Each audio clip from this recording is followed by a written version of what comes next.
శ్రావణం mega sale మీ CMR legacy of జ్యువెలరీలో విఏలో 50% వరకు తగ్గింపు. వివరాలకు సంప్రదించండి. నమస్తే రమగారు. రమగారు, మనము నోవెల్స్ చెప్పుకుంటూ ఉన్నాం.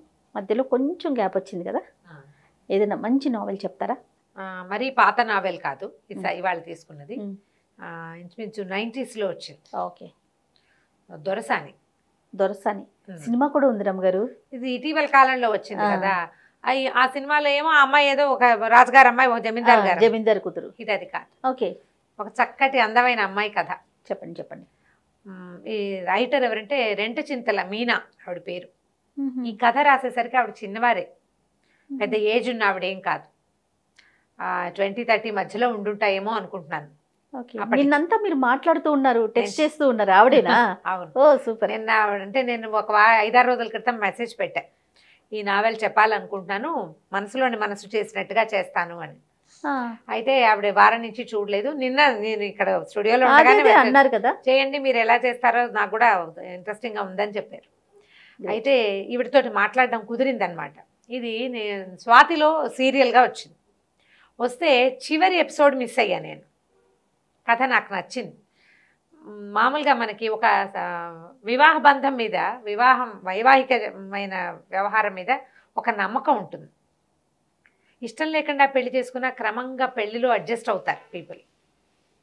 మనం అలాంటివి చూస్తాం కదా. పెళ్లికి ముందు నువ్వంటే నాకు ఇష్టం లేదు, లేదా పెళ్ళి అవ్వగానే కూడా మా అమ్మా నాన్నల బలవంతంతో పెళ్లి చేసుకున్నాము అన్న వాళ్ళు క్రమంగా సంసారంలో పడిపోతే మన చుట్టాల్లో వాళ్ళల్లో కనిపిస్తూ ఉంటారు. అవునవును. అయితే ఈ కథలో ఏంటంటే ఇష్టం లేకుండా ఏదో ఒక తొందరపాటుకు లోనే పెళ్లి చేసుకుని అమ్మాయికి నువ్వంటే నాకు ఇష్టం లేదని చెప్పి మెల్లిగా ఆ వివాహ బాంధవ్యానికి లోబడిపోయిన ఒక అమ్మాయి కథ. మంచి ఇందులో ఒక చిన్న రొమాంటిక్ ఇది ఉన్నది, కానీ అది గట్టిగా చెప్పబడదు, ఒక సాఫ్ట్గా వెళ్తుందన్నమాట. ఒకే చోట కలిసి ఉంటే భార్యాభర్తలు వివాహం అయిన తర్వాత ఆ బాంధవ్యం వాళ్ళని ఎట్లా కలుపుతుంది అని చెప్పి చిన్న కథే. ఒక 22 ఎపిసోడ్లు అలా ఉన్నాయి అంతే. 22 వారాల కథ, అంతకంటే పెద్దది కాదు. వారం వెయిట్ చేసేదాన్ని బాగా నేను. 90s లో వచ్చింది. రమగారు, ఇప్పటికీ స్వాతిలో ఇలా సిరీస్ వస్తున్నాయా రమగారు? సీరియల్స్ ఇప్పుడు మధుబాబు గారిది కూడా ఏదో నడుస్తుంది ఇప్పుడు, నల్ల త్రాచో ఏదో. ఎక్కడైనా ఓసారి పుస్తకం కనబడితే చూస్తుంటాను నేను. ఇప్పుడు చదవట్లా. అప్పుడు ఏం చేసేదాన్ని అంటే రోజువారీ పుస్తకాలు తెచ్చిచ్చేందుకు ఒక అతను వస్తుండేవాడు. నెలకి ఇంత డబ్బులు కట్టేవాళ్ళం. ప్రతిరోజు వీక్లీ ఏదో ఒక వీక్లీ చతుర, విపుల అవి వచ్చేవి, స్వాతి మంత్లీ వచ్చేది, స్వాతి వీక్లీ, ఆంధ్రజ్యోతి. అప్పుడు పుస్తకాలు ఉండేవి, నవ్య, తర్వాత ఏమో పల్లకి అవి కూడా వచ్చేవి. హాసం అనే ఒక పత్రిక అట్లా వస్తూ ఉండేవి. ఇప్పుడు ఒక 7-8 ఏళ్ళుగా ఆ మనిషి కుదరలేదు. నేను కూడా ఏవేవో రకరకాల వేరే వ్యవహారాల్లో పడిపోయి రెగ్యులర్ వీక్లీలు చదవటంలో. అయితే మీనా గారు కొంతకాలం క్రితం నాకు ఫేస్బుక్లో కలిశారు. నేను ఫేస్బుక్ పెట్టేసరికల్లా ఆవిడ రెస్పాండ్ అయ్యారు, నన్ను చూస్తున్నానని చెప్పారండి. ఇప్పుడు పెద్దగా కథలు అవి రాయట్లేదు, తక్కువ రాస్తున్నారు. రాస్తూ ఉండండి బాగుంటుందని అడిగాను, కానీ తర్వాత పెద్దగా ఆవిడతో నేను మాట్లాడలే. చాలా రోజుల తర్వాత నేను మెసేజ్ పెట్టి ఆవిడకి చేస్తాను. సూపర్ బాగుంటుంది కథ. ఇప్పటికి కూడా దొరుకుతుంది. దొరసాని పేరుతోటి, రెంటచింతల మీనా ఆవిడ పేరు. షూర్గా మీనా రెంటచింతల పేరుతోటి మీరు మనం ఫేస్బుక్లో కూడా వారిని చూడొచ్చు. స్క్రిప్ట్లో ఈ పుస్తకం దొరికింది నాకు. స్క్రిప్ట్ అనే యాప్ ఉంది. అది ఒక 4 రోజులు మనం ట్రై చేయొచ్చు, ఫ్రీ ట్రయల్ ఇస్తాడు. 4 రోజుల తర్వాత మనం బ్యాంక్ అకౌంట్ అనే అటాచ్ చేసేయాలి. నెలకి ఇంతని కట్ అవుతుంది. రెగ్యులర్గా ఏవో ఒక నావెల్స్, పుస్తకాలు పాతవి చదివేందుకు ఒక అవకాశం. ఆన్లైన్ చదవటమే. నేను చదువుతున్నా కదా, ఇప్పుడు ఆన్లైన్ చదవటం మీద నాతో డిస్కషన్ పెట్టకండి, నాకు వేరే అవకాశం లేదు, అందుకని అవే. అయితే ఈ స్క్రిప్ట్లో దొరికిన పుస్తకం, ఈ పుస్తకం దొరికాకే నేను వారితో కనెక్ట్ అయ్యాను. ఈ కథ ఏంటంటే జానకి అని ఒక అమ్మాయి. ఈ అమ్మాయి ఇంటీరియర్ డిజైనరు. అమ్మ, నాన్న, తమ్ముడు, నాయనమ్మ మంచి యాక్టివ్గా ఉంటారు. ఆవిడ బాగా ఈ పిల్లని అన్ని రకాలుగా చక్కగా చూసుకుంటారు. కథా ప్రారంభం మనకి ఎట్లా కనపడుతుందంటే, జానకి విహారీ భార్యాభర్తలు. విహారీకి GMగా ప్రమోషన్ వస్తుంది. ఇంటికి వెళ్తాడు. 2 పిల్లలు వాళ్ళకి. ఓ పిల్లాడు ఒక 4-5 క్లాసులు, 4వ క్లాసు పిల్లాడు ఒకడు, చిన్న పిల్లాడు ఒక 5 ఏళ్లవాడు, అట్లా 2వ పిల్లాడు. వాడు ఎప్పుడు పక్కింట్లో ఆడుకుంటున్నట్టుగా చూపిస్తారు. మన దగ్గర కూడా ఉంటారు, అంతే పక్కింటికి వెళ్ళిపోతారు చూపిస్తారు. ఆ రోజు రాత్రి విహారీ అనుకుంటాడనమాట, తను ఆలోచిస్తాడు, 7-8 ఏళ్ల క్రితం ఈ జానకితో నేను క్షణం బతకలేను అనుకున్నాను, ఇప్పుడు జానకి లేకపోతే నేను క్షణం బతకలేనట్టుగా అయిపోయాను. కథ ఇట్లాగే మొదలవుతుంది. వీళ్ళకి పెళ్లి చేస్తారు. జానకి విహారికి పెళ్ళవుతుంది. పెళ్ళైన రెండో రోజే సెకండ్ డే అత్త మావలకి అమ్మ నాన్నకి టీ తెస్తుంది జానకి. అప్పుడు విహారి అరుపులు వినపడతాయి అమ్మాయికి. నా పెళ్ళి నా గొంతు కోసేశారు, మీరు ఇట్లా మోసం చేశారు నన్ను అని చెప్పేసి అమ్మా నాన్నల మీద చెడామడా పోట్లాడతాడు. ఏం జరిగిందో అర్థం కాదు. వాళ్ళమ్మా నాన్న వీళ్ళమ్మా నాన్న ఇద్దరి మీద అరుస్తాడు, మీరు నన్ను మోసం చేశారు, మోసం చేసి పెళ్లి చేసేశారు.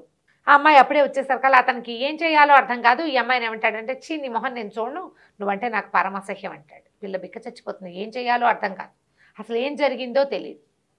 అతను వెళ్ళిపోయాక వాళ్ళమ్మా నాన్న వీళ్ళమ్మా నాన్న ఇద్దరు అమ్మాయికి చెప్తారు. వీళ్ళమ్మా నాన్న కూడా తెలుసు ఇతనికి ఇంతకు ముందే ఒక అమ్మాయితో ప్రేమ వ్యవహారం ఉంది, కళ్యాణి ఆ అమ్మాయి పేరు. అయితే ఆ అమ్మాయి నుంచి తప్పించారు ఇతన్ని అమ్మా నాన్న ప్లాన్డ్గా తప్పించి ఈ అమ్మాయిని ఇచ్చి పెళ్లి చేశారు. ఏమని చెప్పారు అని అడిగింది. ఈ అమ్మాయి ఏంటంటే మిత భాష, కొంచెం తక్కువ మాట్లాడుతుంది. ఏమని చెప్పారు అంటే, అమ్మాయికి బ్రెయిన్ ట్యూమర్ అని చెప్పాం, ఆ అమ్మాయికి ఏదో హెల్త్ ఇష్యూస్ ఉన్నాయి. అంతకుముందే వీళ్ళిద్దరికి చాలా గొడవలు ఉన్నాయి. ఎవరికి? కళ్యాణికి విహారికి గొడవలు ఉన్నాయి. ఈ అమ్మాయికి బ్రెయిన్ ట్యూమర్ అని తెలిసాక అయితే ఈ అమ్మాయి ఏమనుకుంటుంది, బ్రెయిన్ ట్యూమర్ అని తెలిస్తే ఇంకా అమ్మాయిని సపోర్ట్ చేయాలి కానీ వీడు పెళ్లి చేసుకోవటం ఏమిటి అనిపిస్తుంది ఈ పిల్లకి. అక్కడ జరిగిన వ్యవహారాలు ఏంటో వాళ్ళకి తెలియదు, ఈ అమ్మాయికి సరిగ్గా తెలియదు. అక్కడి నుంచి వాడు గట్టి గట్టిగా అరిచాడు కదా, నువ్వంటే నాకు అసహ్యం, నీ మొహం నేను జన్మలో చూడను అన్నాడు.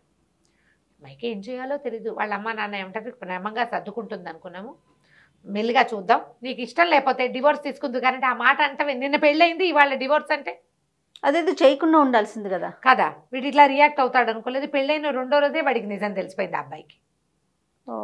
సరే ఏం చేస్తుంది, బిక్కమొహం వేసుకుని కూర్చుంటుంది. సరే లోపలికి వెళ్తే వాళ్ళ నాయనమ్మ ఏమంటుంది, వాళ్ళ నాన్న కొంచెం ఆలోచించు, డివోర్స్ తొందరపడద్దు, ఆలోచించమంటాడు. ఇవి పెద్దగా జానకి వాళ్ళ నాన్న లెంగ్దీగా సంభాషణలు ఉండవు, కొంచెం సింపుల్గానే ఉంటాయి. ఆలోచించు, నిదానంగా చూద్దాం, కొంచెం టైం తీసుకుందాం, డివోర్స్ తీసుకోవచ్చు కానీ దానికి తొందరపడటం ఎందుకు, ఇప్పుడే నేనే కదా పెళ్ళైంది, కొంచెం సమయం ఇస్తే ఇవన్నీ సర్దుబాటు కావచ్చు. మాకు తెలుసు విహారి చక్కటి వాడు, మంచి ఉద్యోగం, అమ్మ నాన్న చాలా మంచివాళ్ళు, ఒక్కడే కొడుకు, వాళ్ళు కూడా నీతో బాగా ఉంటారు, నీకు లైఫ్ బాగుంటుందని చేసాం. ఆ ఒకటేదో ఆ మాత్రం స్నేహాలు ప్రేమలు లేని వాళ్ళు ఎవరు ఈ రోజుల్లో. బాగుంది కదా ఆలోచన, బాగుంది. సరే అక్కడి నుంచి నాయనమ్మ ఏమంటుంది, నాయనమ్మ ఏదో సర్ది చెప్పడానికి ట్రై చేస్తుంది. ఏమంటుందంటే, నువ్వు మేము క్లబ్కి వెళ్తే ఆవిడ ఒక క్లబ్కి వెళ్తుంటారు, యూత్ క్లబ్, క్లబ్కి రమ్మంటుంది. నేను ఎందుకు రావాలి, నేను రాను, అయినా యూత్ అని పేరు పెట్టుకుని నిన్నెందుకు చేర్చుకున్నారు వాళ్ళంటే, అక్కడ రవి నిన్ను అడుగుతున్నాడు రమ్మంటుంది. ఆ రవి అనేవాడికి ప్రపోజ్ చేస్తారు నాయనమ్మ. అతను చెస్ బాగా ఆడతాడు ఆవిడతోటి. ఈవిడేమో అమ్మాయి ఏమందంటే, అమ్మ నీకు నచ్చేది ఏమైనా ఉందా, రవి నీతో చెస్ ఆడతాడు కాబట్టి నన్ను ఇచ్చి పెళ్లి చేయాలనుకుంటున్నావు అంతే కదండి, మరి నువ్వు విజయ్ని ఎందుకు చేసుకోవాలనుకున్నావు అని అడుగుతుంది. ఈ అమ్మాయి జీవితంలో కూడా ఒక అబ్బాయి ఉన్నాడు, ఆ అబ్బాయితోటి అమ్మాయికి ఒక సమస్య, అందుకని వదిలిపెట్టేసింది. ఇవి జరుగుతాయి కదా, ఫ్రెండ్స్ ఉంటారు, పెళ్లిళ్ళ మాటలు వస్తాయి, వాళ్ళతోటి పడలేమనుకుని మానేసుకుంటారు. చూడక్కర్లేదు, ఇప్పుడు అసలు చూడాలా, ఇది వరకు కూడా చూసేవాళ్ళు కాదు, ఎవరికి వాళ్ళు డిసైడ్ చేసుకోవచ్చు, అదేం పెద్ద వ్యవహారంగా ఏమి నడిచేది కాదు. ఈవిడేమందంటే, కాదు నువ్వు ఎందుకు ఆలోచించవు దీని మీద, ఒకడేమో నీకు క్లాస్ పీకుతాడు ఆ విజయ్ అన్నవాడు, వీడేమో నీ మీద అరిచాడు, వీళ్ళిద్దరెవరు నీకు నో చెప్పడానికి, నువ్వు కదా నో చెప్పాల్సింది. ఇంత అత్యద్భుతమైన అమ్మాయిని పోగొట్టుకున్నావని ఏడవాలి వాళ్ళు, అది చెయ్యాలి నువ్వు అంటే, దానా దీనా విడాకులు తీసుకోవద్దు అని చెప్తోంది నాయనమ్మ స్మూత్గా. అక్కడి నుంచి ఆ అమ్మాయి ఏదో కొద్దిగా కొట్టుకున్నారు, పోట్లాడుకున్నారు. కొద్ది రోజులు గడిచిపోయిన తర్వాత ఈ అమ్మాయి అతని దగ్గరికి వెళ్ళిపోతుంది. వీళ్ళు ఉండేది విజయవాడలో, హైదరాబాద్ వెళ్ళింది. వెళ్ళేసరికల్లా విహారి దగ్గరికి పంపించారు. కాపురానికి వెళ్ళింది, ఎందుకు వెళ్ళిందో చెప్తుంది. వెళ్ళింది, వాళ్ళ అమ్మ నాన్న నువ్వు మనసులో పెట్టుకోకు, ఏడవకు, ఏదైనా ఇబ్బందిగా ఉంటే వచ్చేసేయి, నువ్వు బాధపడద్దు అని ఎట్లా కొట్లా బతిమలాడి అమ్మాయిని ట్రైన్ ఎక్కించారు. ఎక్కింది, వెళ్ళింది. వెళ్ళాక వెళ్ళేసరికల్లా అతను ఇంట్లో లేడు, తాళం వేస్తుంది. ఇల్లంతా చాలా బాగుంది, చక్కగా క్యూట్గా ఉన్న డూప్లెక్స్ ఇల్లు, మొక్కలకు నీళ్ళు అవి పోయిట్లా, మిగిలిందంతా బాగుంది. ఆవిడ కూర్చుని ఉంటుంది సామాన్లన్నీ పట్టుకుని. ఓ అమ్మాయి వేస్తుంది చక్కగా పోనీ టైల్ చేసుకుని. అప్పుడు ఈ అమ్మాయికి తెలుస్తుంది అనమాట, విజయ్ అని ఈ అమ్మాయికి ఒక ఫ్రెండ్ ఉన్నాడు మన జానకి. అతను ఏం చేసేవాడు, ఈ అమ్మాయి ఏంటంటే కొంచెం పాతకాలం పద్ధతిలో లూజ్గా పెద్ద పెద్దగా ఉండేటువంటి చుడిదారులు వేసుకునేది. ఫ్రెండ్షిప్ అయిన కొత్తల్లో బాగానే ఉండి క్రమంగా ఈ డ్రెస్సింగ్ స్టైల్ మార్చుకో, మంచి చక్కగా బట్టలు వేసుకో, లేటెస్ట్ ట్రెండీగా ఉండు, ఐబ్రోస్ ప్లక్ చేసుకో, మస్కారా వేసుకో, జుట్టు ఇంత బారెడి జడ, ఆ జడ కత్తిరించుకుని స్టైలిష్గా చేసుకోమని చెప్పేవాడు అతను. అప్పుడు జానకి ఉండదు అనుకునేది అమ్మాయి. దిస్ ఈజ్ మీ, దీంట్లోంచి మారకూడదు. ఎవరి కోసమైనా మారాలా మనం? ఈ కథలో నాకు అండర్ కరెంటు 90sలో నన్ను అట్రాక్ట్ చేసింది, ఇప్పటికీ నాకు నచ్చిన పాయింట్ అది. నీలాగా నువ్వు ఉండటానికి నువ్వెవరినైనా ఎందుకు ఇంప్రెస్ చేయాలి? నిన్ను చూసి ఇంప్రెస్ అవ్వాలి. వాళ్ళ ఇంప్రెషన్ కోసం నువ్వెందుకు మారాలి? నీకు నచ్చింది నువ్వు చెయ్యి. త్రూ అవుట్ ద స్టోరీ అది నడుస్తూ ఉంటుంది. నేను నాలాగా ఉంటా, లూజ్ లంగడా బట్టలు వేసుకోవటం, లూజ్గా ఉన్న డ్రెస్ వేసుకోవటం, పెద్ద బారెడ్ జడ వేసుకోవటం, పెద్ద బొట్టు పెట్టుకోవటం, ఐబ్రోస్ షేపు గీపు చేసుకోకుండా చక్కగా కళ్ళ నిండా కాటికి పెట్టుకుని పెద్ద జడ వేసుకుని పువ్వులు పెట్టుకోవడం అమ్మాయి స్టైలు. వీడికి అమ్మాయి నచ్చింది, కానీ అమ్మాయి స్టైల్ తనకు కావాల్సినట్టుగా మార్చేయాలని చూస్తాడు విజయ్. వాడిని భరించలేననుకుని ఈ అమ్మాయి ఆత్మాభిమానం పైకి లేచి వదిలేస్తుంది అతను. ఈ అమ్మాయిని కళ్యాణి వస్తుంది అక్కడికి. ఇది గుర్తొస్తుంది అనమాట. విజయ్కి ఎట్లా కావాలో అలా ఉంది కళ్యాణి. చక్కగా షార్ట్ హెయిర్, పోనీ టైలు, చక్కగా మంచి మస్కారా, ఐ లాషెస్కి చక్కగా బాగా చక్కగా నీట్గా చేసిన మస్కారా వేసుకుని ఫిగర్ హగ్గింగ్ టైప్ డ్రెస్ వేసుకుని కనపడుతుంది. అబ్బో విహార్ ఏదో చెప్పాడు, మీరు భలే అందంగా ఉన్నారంటుంది. జానకి చాలా అందమైంది, కానీ కొంచెం పాతకాలం పద్ధతిలో ఉంటుంది. అమ్మాయి చీర జడ అవన్నీ కూడా కాస్త కన్జర్వేటివ్ మోడ్లో ఉంటాయి. సరే ఏం చేస్తుంది, కాసేపు చూసి విహార్ ఇప్పట్లో రాడు అని ఆలోచించి, మీరు రావడం అసలు ఇష్టం లేదు నాకు అని చెప్పి తాళం తీసి బ్యాగ్లో పర్సులో నుంచి తాళం ఉంటుంది. విహారి ఇంటి తాళం కళ్యాణి దగ్గర ఉంది. తాళం తీస్తుంది, లోపలికి వెళ్ళండి అంటే తీసుకొస్తుంది. తీసుకొచ్చి పైకి తీసుకెళ్తుంది. ఒక పెద్ద బెడ్రూమ్, పక్కన ఒక గెస్ట్ రూమ్ ఉంటుంది. ఇల్లు చక్కగా ఉంటుంది, డూప్లెక్స్ ఇల్లు. ఈ రూమ్లో సామాన్లు పెట్టుకోమంటుంది. గెస్ట్ రూమ్లో పెట్టుకోవాలి భార్య. కాసేపు ఉంది, పైన కంపెనీ ఇచ్చింది. విహార్ వచ్చాడని పరిగెత్తుకుంటూ కిందకి వెళ్తుంది కళ్యాణి. పైకి అతన్ని పైకి వచ్చి ఎందుకు వచ్చావు అని పోట్లాడతాడు. నువ్వు ఎందుకు వచ్చావు, నీకు నాకు సంబంధం లేదని చెప్పేసా కదా, నీ మొహన్ నాకు గిట్టదని చెప్పే కదా, ఎందుకు వచ్చావు అంటాడు. నేను వచ్చాను, నా అంతటి నేను వచ్చాను, నా అంతటి నేను వెళ్ళేదాకా నేను ఇక్కడే ఉంటానని చెప్పేస్తుంది.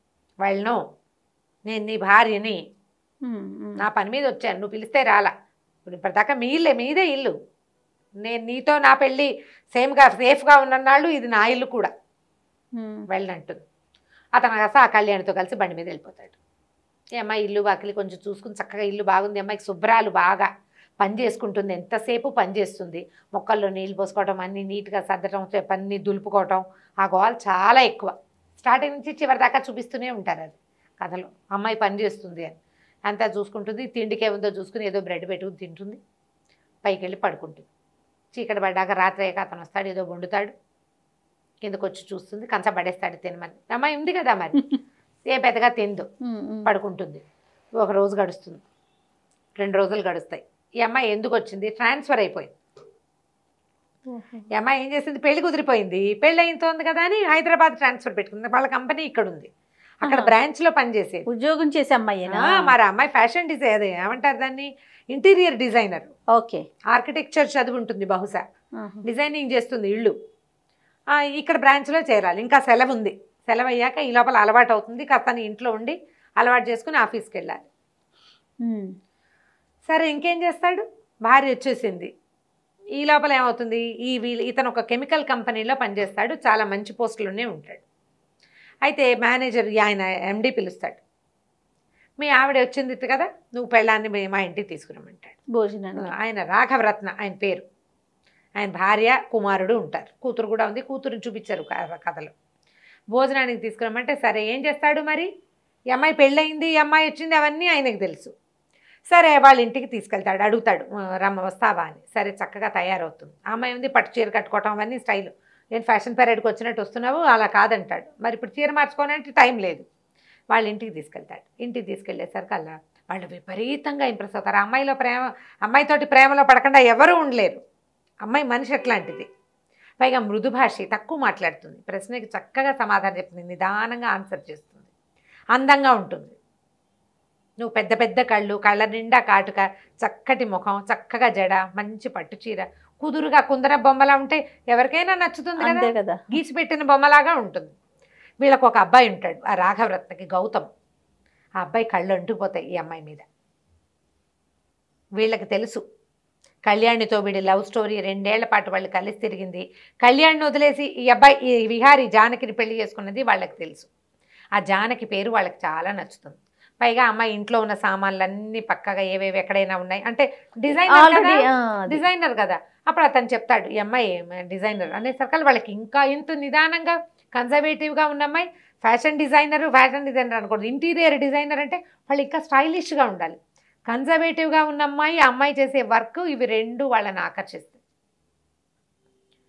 అక్కడి నుంచి కొద్ది రోజులు ఇట్లా గడుస్తుంది పెద్దగా వీడేమంటుంది మీరు ఎలా పని చేసుకుంటున్నావు ఏంటి అని అడుగుతారు నేనే చేసుకుంటాను పని మనిషి లేదంటే ఒక అమ్మాయింది పంపిస్తానంటారు మర్నాడు పొద్దున ఒక కాంతమ్మని ఒక పని అమ్మాయిని పంపిస్తారు ఓ 40-50 ఏళ్ళు మధ్యలో ఆవిడ వచ్చి ఇక్కడ వీళ్ళ ఇంట్లో స్థిరపడుతుంది వద్దంటారు 400 జీతం అంటే చాలా ఎక్కువ 90s లో 400 ఎక్కువ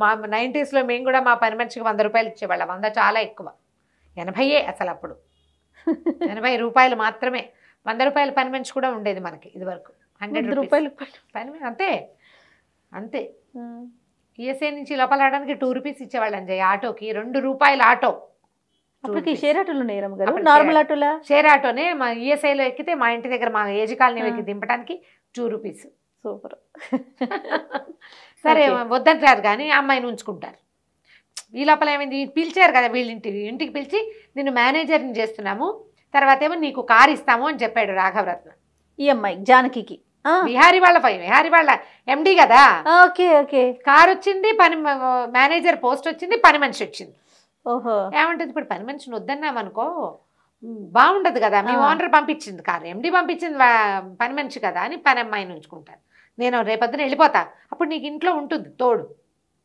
ఈ అమ్మాయి వెళ్ళిపోతుందని ఫిక్స్ అయ్యే ఇద్దరు ఓకే సరే అక్కడి నుంచి కాంతమ్మ మెల్లిగా అమ్మాలి ఇప్పుడు అమ్మాయి అయిందనుకో వీళ్ళిద్దరు చెరో గదిలో ఉంటారు అనే సంగతి తెలిసిపోతుంది జానకి కరెక్ట్గా క్రాప్ చేసినట్టుగా ఉండే మనస్తత్వం అమ్మాయి కట్ చేసేస్తుంది ఇక నీకు అక్కర్లేదు అని చెప్పగలదు పని మనిషికి ఎక్కువ ఇన్వాల్వ్ అవ్వనివ్వదు పై గదుల్లోకి రానివ్వకుండా ఉంచుకుందామంటూ ఆ అమ్మాయి పని చేస్తుంది ఈ అమ్మాయి పని చేస్తుంది వాకిట్లో జామ చెట్లు ఉంటాయి జామ పళ్ళు కోసి జామ్ చేస్తుంది జామకాయలతోటి జామ్ చేస్తే నా చెట్లు ముట్టుకోవద్దని పోట్లాడతాడు కానీ జామ సీసా మాత్రం ఖాళీ చేస్తాడు అతను ఈ అమ్మాయి ప్రజెన్స్కి అలవాటు పడతాడు అమ్మాయి అతి నీట్గా ఉండే మనిషి ఇల్లు శుభ్రం చేస్తుంది బాగా ఇంట్లో ఒక ప్రత్యేకమైన వెలుగు పక్కలు శుభ్రంగా ఉండటం ఇల్లు ఎప్పుడు నీట్గా ఆ డిఫరెన్స్ తెలిసిన ఇంట్లో రాగానే ఒక ప్రశాంతంగా అవుతుంది క్రమంగా ఈ కళ్యాణికి తెలుస్తూ ఉంటుంది ఇతను ఈ అమ్మాయికి అలవాటు పడిపోతున్నాడు అని ఇంతలో ఏమవుతుంది ఆఫీస్ ఆయన ఏమంటాడు తాజ్లో పార్టీ ఇవ్వాలని చెప్తాడు ఆఫీసు ఎండి నేను ఇస్తాను అని చెప్తాడు ఆయన ఆఫీసులో మరి పెళ్లి చేసుకున్నావు రిసెప్షన్ ఇవ్వద్దు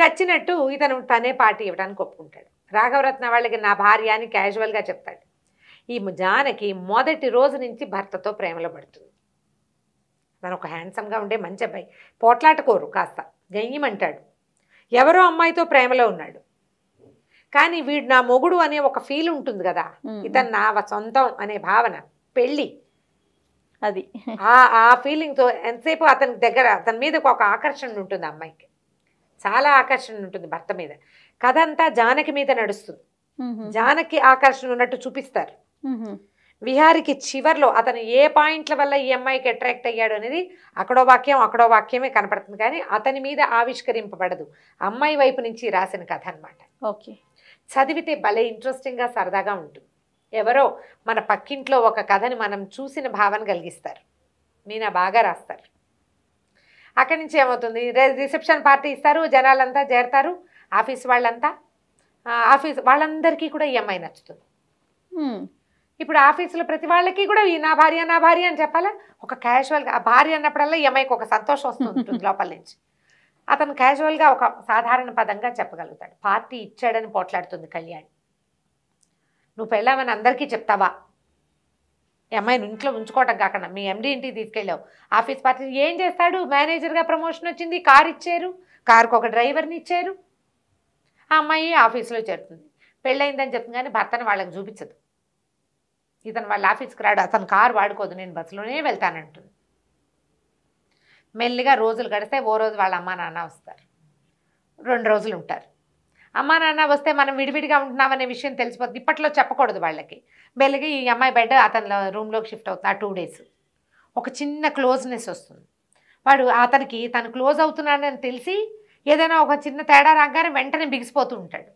కళ్యాణిని వదులుకోలేడు చాలా ప్రేమిస్తాడు ఆ అమ్మాయిని ఇంతలో ఏమవుతుంది ఈ రాఘవరత్న కొడుకు గౌతము ఈ అమ్మాయి కోసం రావడం మొదలు పెడతాడు జానకి కోసం బయటకు వెళ్దాం రమ్మని పిలుస్తాడు, లంచ్కి వస్తావా అని అడుగుతాడు. ఫస్ట్ టైం ఊరికే వెళ్తుంది. ఎందుకంటే ఆ అమ్మాయి చదువుకునే చదువు ఎలాంటిది, పల్లెటూరు బయట కాదు, చాలా మంది స్నేహాలే ఉన్నాయి. ఎవరితోటైనా లంచ్కి వెళ్తాము, కాసేపు మాట్లాడటం, మంచి ఉద్యోగం అంది. అమ్మాయి చేసే ఉద్యోగంలో కలీగ్స్ తోటి కూడా ఫ్రెండ్లీగా ఉంటుంది.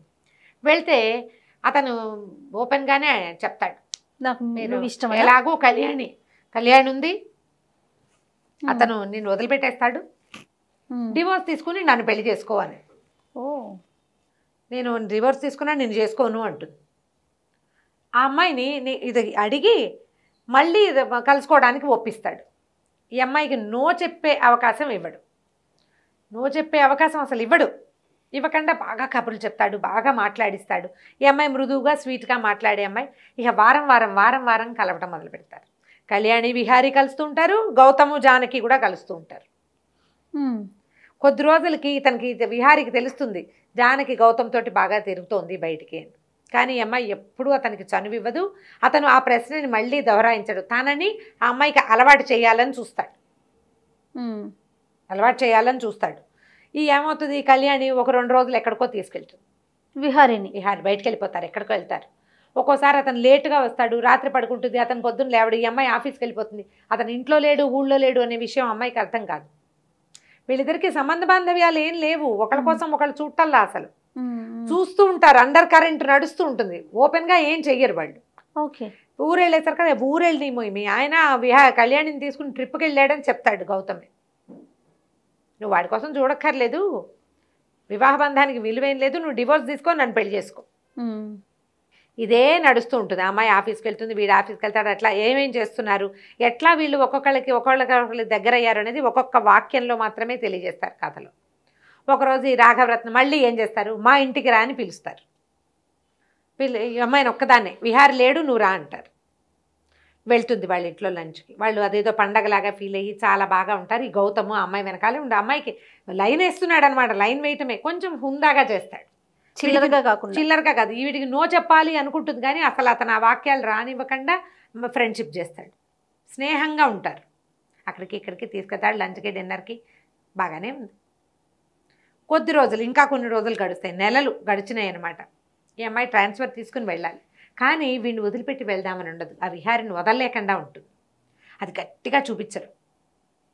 పాపం ప్రేమలో ఉన్నాడు అనుకుంటూ ఉంటుంది కానీ అతను వదిలేద్దాం అనిపించట్లేదు మనసు లోపల. ఒకరోజు రాఘవరత్నే నేను లంచ్కి రమ్మని అమ్మాయిని పిలుస్తాడు. పిలిచి ఏమిటి నీ జీవితం, ఏంటి కళ్యాణ్తోనే తిరుగుతున్నాడు, నా కొడుకు పెళ్ళైన ఆడపిల్ల వెనకాల పడ్డం నాకు ఇష్టం లేదు అని చెప్తాడు. మీ అబ్బాయికి చెప్పాలిగా ఆ మాట అనుకుంటుంది. పెళ్ళైన ఆడపిల్ల వెనకాల పడద్దంటే అతను ఏంటంటే ఈ అమ్మాయి డివోర్స్ తీసుకుంటుంది, ఈ అమ్మాయిని తను సొంతం చేసుకోవాలని చూస్తాడు. ఈ విహారికి ఈ అమ్మాయి ఫ్రీక్వెంట్గా గౌతమ్తో తిరుగుతోందని, వెళ్ళిపోతోందని ఒక మంట వచ్చేస్తుంటుంది లోపల నుంచి. తనకి ఎందుకు మంట వస్తుందో వాడికి అర్థం కాదు పాపం అతనికి. ఇలాగే నడుస్తుంది కథ, బాగుంటుంది. ప్రతి ఎపిసోడు మంచి ఇంట్రెస్టింగ్గా కనిపిస్తుంది అనమాట. అక్కడి నుంచి కాంతమ్మ వీళ్ళిద్దరికీ పడట్లేదని, వీళ్ళు సరిగ్గా ఉండరని, కళ్యాణ్ వచ్చి వీడి వెనకాల తిరుగుతుందని, రేపు నాటికి ఈ పెళ్లి విచ్ఛిన్నమైపోతుందేమోనని అర్థమైపోతుంది. పెద్దది కదా, చూస్తోందిగా ఈ అమ్మాయి ఎంత బుద్ధిమంతురాలు, అతను ఎంత మంచివాడు. కానీ వీళ్ళిద్దరి మధ్య ఒక అనుబంధం ఉంది. ఆ మూడో అమ్మాయి కళ్యాణిని చూస్తే విసుగు. ఓ రోజు రాత్రి వాకిట్లో ఎక్కడో ఉన్న గుడికి బయలుదేరుతుంది. 9 గంటల తర్వాత ఇక్కడ గుట్ట మీద గుడి ఉందంటే ఆ అమ్మాయితో పాటు వెళ్తాడు. నిశ్శబ్దంగా నడవటం, వెన్నెల్లో ఆ వెన్నెల్ని ఆస్వాదించటం, మాట్లాడకుండా ఉండటం. అక్కడికి వెళ్ళి కూర్చున్నాక అప్పుడు ఒకళ్ళ సంగతులు ఒకళ్ళు మాట్లాడుకుంటారు. అసలు సంగతి చెప్తాడు, ఎందుకు కళ్యాణ్ని వదిలిపెట్టి తనని చేసుకున్నాడో ఈ అమ్మాయికి అప్పటిదాకా తెలియదు. ఇది ఈ కథకి కీలకం. అమ్మాయి చెప్తుంది, అబ్బాయి ఒకళ్ళకొకళ్ళు చెప్పుకుంటారనమాట. కళ్యాణ్కి సమ్ ఫుడ్ ఎలర్జీ ఉంది. ఆ ఫుడ్ ఎలర్జీ ఏంటంటే ఆ ఫుడ్ తీసుకున్నప్పుడు ఆ అమ్మాయికి తెక్కొచ్చింది, పోట్లాడుతుంది, దుర్భాషలాడేస్తుంది. ఎందుకు అమ్మాయి ఇరిటేట్ అవుతుందో అమ్మాయికి తెలీదు, ఎవరికీ అర్థం కాదు. ఆ అమ్మాయి ఒక సైక్రియాటిస్ట్ అపాయింట్మెంట్ తీసుకుంటే సైక్రియాటిస్ట్ రకరకాల టెస్టులు అవి ఇవి చేసిన తర్వాత ఫుడ్ ఎలర్జీ కారణమని కనిపెట్టాడు. ఎప్పుడు వీడితో పోట్లాడుతుంది, అన్నిటికీ విసుకుంటుంది, ఎంతసేపు అలుగుతుంది, ఏడుస్తుంది, నీ మొహం నేను చూడంటుంది, నా మొహం నువ్వు చూడద్దంటుంది, మళ్ళీ వచ్చేస్తుంది మామూలుగా. ఆ ఫుడ్ పొట్టలోంచి వెళ్ళి బయటకు వెళ్ళిపోయాక మళ్ళీ మామూలు అయిపోతుంది. అయితే ఈ సమయంలో ఏమైంది, అమ్మాయికి సైకాలజిస్ట్ దగ్గరికి, డైటీషియన్ దగ్గరికి అలా తిరుగుతూ ఉంటుంది. కానీ ఇతనికి నిజం చెప్పాల, సిగ్గుపడిందిట అమ్మాయి. సిగ్గుపడి చెప్పలేదు. చెప్పక ఇప్పుడు ఫుడ్ ఎలర్జీస్ని ట్రై చేయాలంటే మనం తినేవన్నీ ఈ పదార్థాలన్నీ తీయాలి కదా, ప్రతిదీ ట్రై చేసి వస్తుందా రావట్లేదో చూసుకోవాలి. ఈ ట్రయల్స్లో ఇతనితోటి కొంచెం తగ్గించుకుంటుంది. ఈ సందట్లో ఆ అమ్మాయి ఒక సైకాలజిస్ట్ దగ్గరికి, ఒక సైకియాట్రిస్ట్ దగ్గరికి వెళ్తున్నది. వీళ్ళ అమ్మా నాన్న చూశారు. వీళ్ళిద్దరికి కొట్లాటలుగానే ఉంది. ఆ అమ్మాయికి బ్రెయిన్ క్యాన్సరో బ్రెయిన్ ట్యూమరో అని చెప్పారు. ఇతను నీకు బ్రెయిన్ ట్యూమరా, బ్రెయిన్కి సంబంధించిన జబ్బు ఉందా అని నిలదీసి అడిగినా ఆ అమ్మాయి నిజం చెప్పదు. ఎందుకు నిజం చెప్పలేదు అని పెళ్ళైన రోజుని అతనికి పెళ్ళని అమ్మాయికి తెలిసింది. ఏడుస్తూ ఫోన్ చేసింది, ఇది నా సమస్య, ఇప్పుడు చాలా మటుకు క్లియర్ అయిపోయింది 99%. అంతా క్లియర్ అయ్యాక నీకు చెప్పాలనుకున్నాను, ఈ లోపల నువ్వు తొందరపడిపోయావని ఏడిచి మొత్తుకుంది. నీకు బ్రెయిన్ ట్యూమర్ అని మా అమ్మ నాన్న చెప్పారంటే, కాదు నేను వెళ్ళిన సైకాలజిస్ట్ దగ్గరికి, ఇదిగో అని పెళ్ళైన రోజు రాత్రో తర్వాత మొత్తం ప్రూఫ్స్ చూపించేసి. వీళ్ళమ్మ వాళ్ళేంటి, అతని తల్లిదండ్రులు ఆ పిల్లవాళ్ళకి నచ్చల, దాని స్టైలు, దాని వేషం, దాని అలకలు, దాని దురుస్తు ధోరణి, యాటిట్యూడు వీళ్ళకి నచ్చలేదు. వాళ్ళకి ఒకే పిల్లాడు, కుదురుగా ఉన్న పిల్లని చేయాలనుకున్నారు. తమ ఫ్రెండ్ కూతురునిచ్చి చేయాలన్న ఉద్దేశంలో ఉండి ఈ పిల్లని తప్పించారు. ఇది అందరూ సహజంగా అమ్మా నాన్న చేసేది. అందరు అమ్మా నాన్నలు చేస్తారు. ఆడపిల్లల విషయంలోనూ చేస్తారు, మగ పిల్లల విషయంలోనూ చేస్తారు. కళ్యాణి నన్ను నమ్మలేకపోయింది, నాకు నిజం చెప్పలేదు, దాంతో నేను తను మిస్ అయ్యాను. 2 సంవత్సరాల నుంచి ప్రేమలో ఉన్నాం మేము. ఇప్పటికే అమ్మాయి అలుగుతుంది, మాట్లాడకన్నాడు. అతివాగుడు కాయ, జానకి నిదానంగా ప్రవహించే నది. అందులోకి దిగితే కానీ దాని మాధుర్యాన్ని అనుభవించడం మనకు తెలియదు, ఎవరికీ తెలియదు. ఈ అమ్మాయి ఏం చెప్తుందంటే, విజయ్ ఉన్నాడు నాకు కూడా, కాకపోతే అతనితో స్నేహం ఉన్నది. నేను ఏనాడు అతనితో కంఫర్టబుల్గా లేను.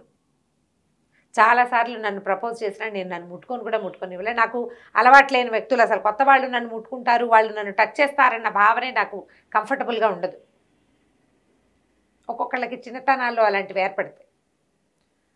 అతను ఎంతసేపు నన్ను మార్చడానికి చూస్తాడు, డ్రెస్ మార్చుకో, అది మార్చుకో, ఇది మార్చుకో. నేనుగా ఎందుకు ఉండకూడదు? మా అమ్మ నాన్నలకి విజయ్కి నచ్చలేదు, నేనేదో ఒకరోజు వాడిని వీటో చేస్తానని భావించారు. వాళ్ళు టైం కోసం వెయిట్ చేశారు. నేను వీళ్ళ సంబంధం వచ్చింది అనగానే అది వదిలేసి పెళ్ళికి తిరిగాను.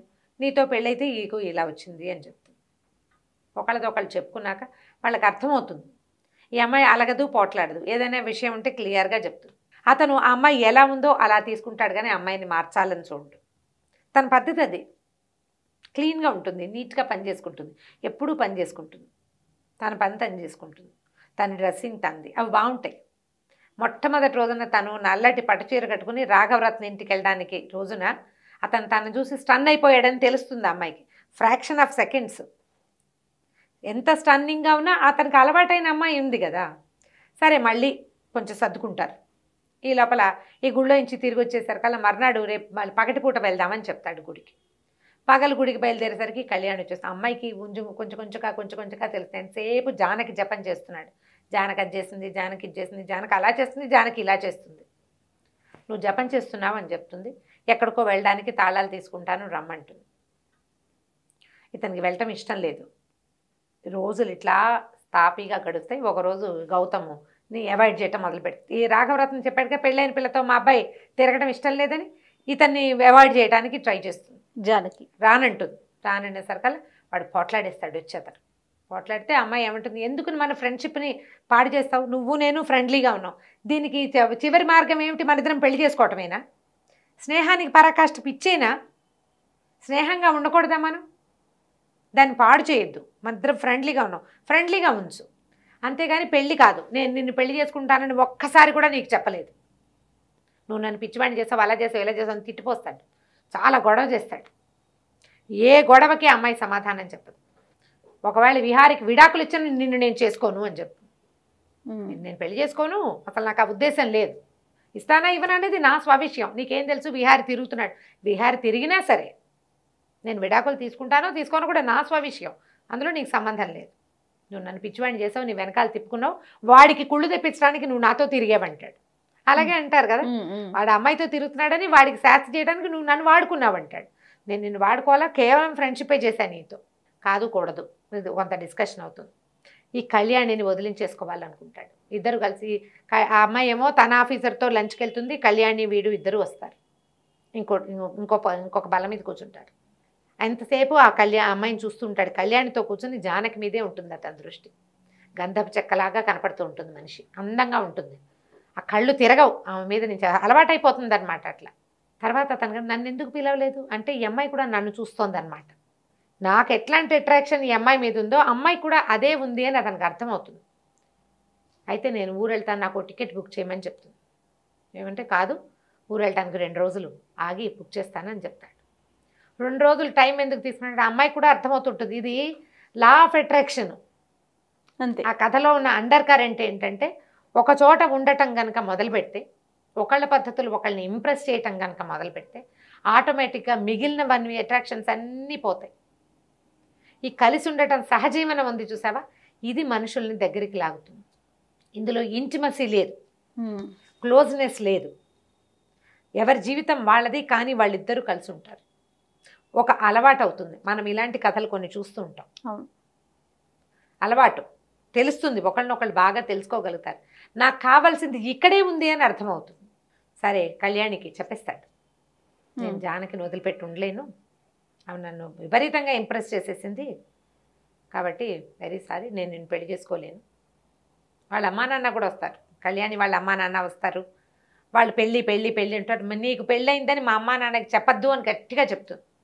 చెప్పడు, కానీ పెళ్ళికి టలా ఇస్తాడు. వాళ్ళు అడుగుతుంటే తర్వాత తర్వాత అంటాడు. ఈ జానకి ఏం చేస్తుంది, అతనికి ఆ గౌతమ్కి కూడా అర్థమవుతుంది క్లియర్గా, ఆలోచించుకుంటాడు. మా ఇంటికి వచ్చిన రోజున జానకి ఎలా మొగుడికి వేసి చూస్తోంది, అతను ఎట్లాంటి బట్టలు వేసుకున్నా ఆ భర్త మీదే ఆకర్షణ అమ్మాయికి. కొత్తగా పెళ్ళైన వాళ్ళు ఒకళ్ళనొకళ్ళు చూసుకునే చూపు విహారి చూడాల, కానీ జానకి కళ్ళన్నీ విహారి మీదే ఉన్నాయి. నన్ను చూడలేదు, నేనే పొరపాటు పడ్డాను. అమ్మాయి సామాన్యంగానే ఆ ఫ్రెండ్షిప్ చెడగొట్టుకోవటం ఇష్టం ఉండదు.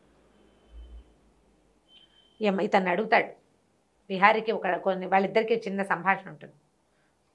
నువ్వు ఏం చేస్తావు, ఏదో ఒకటి చేస్తానంటాడు.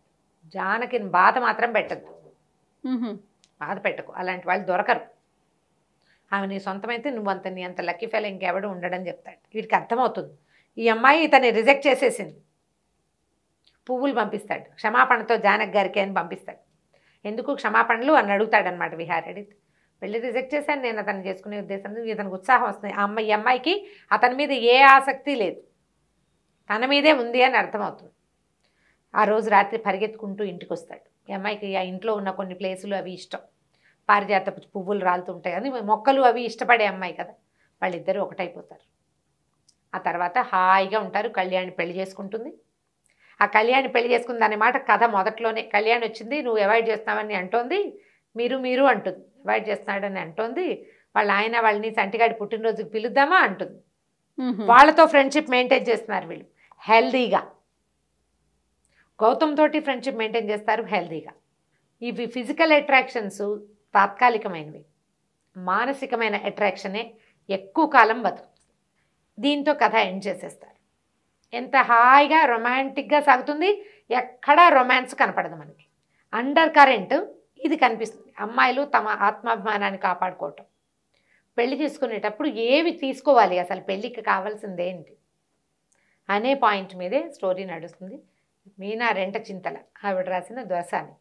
చాలా బాగుంది రమ్మగారు, స్వీట్గా ఉంది. పుస్తకం దొరికితే చదవండి, స్క్రిప్ట్లో దొరుకుతుంది తప్పకుండా. ఇప్పుడు నేను చెప్పిన కథే కొంచెం లెంగ్దీగా ఒక 23 వారాలు ఏమో వచ్చిందని జ్ఞాపకం నాకు. చక్కగా ఉంటుంది, హాయిగా కూల్గా చదివచ్చు. భాష మన భాషే, లేటెస్ట్ సంభాషణలు కూడా కొన్ని ఉంటాయి, బ్రహ్మాండంగా ఉంటుంది. ప్రయత్నం చేసి చూడండి పుస్తకం కోసం. తప్పకుండా అండి. నమస్తే. నమస్తే.